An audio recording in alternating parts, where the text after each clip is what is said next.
Suite au décès de son arrière-grand-père Louis XIV, Louis XV est désigné roi alors qu'il n'a que 5 ans.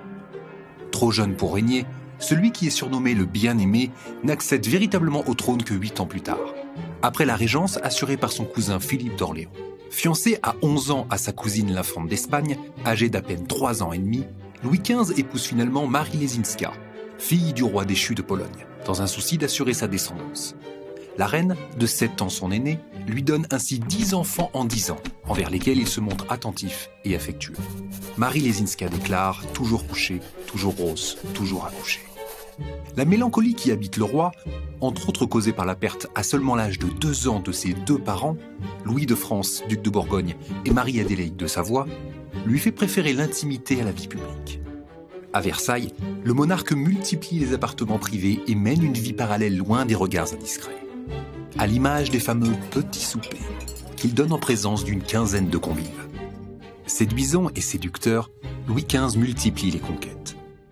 Parmi ses favorites les plus emblématiques, la marquise de Pompadour, sa confidente pendant près de 20 ans, à l'origine des constructions du Petit Trianon et du pavillon français.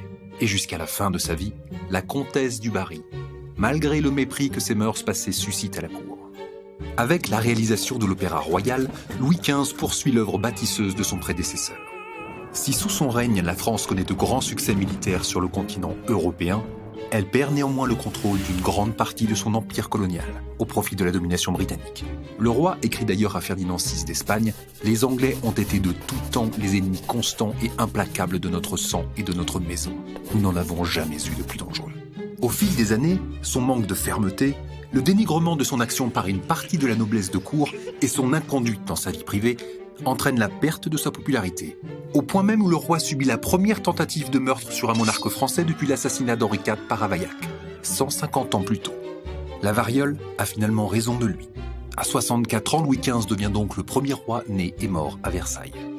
Léguant à son petit-fils Louis XVI, un royaume affaibli et mécontent, portant les germes de la Révolution française.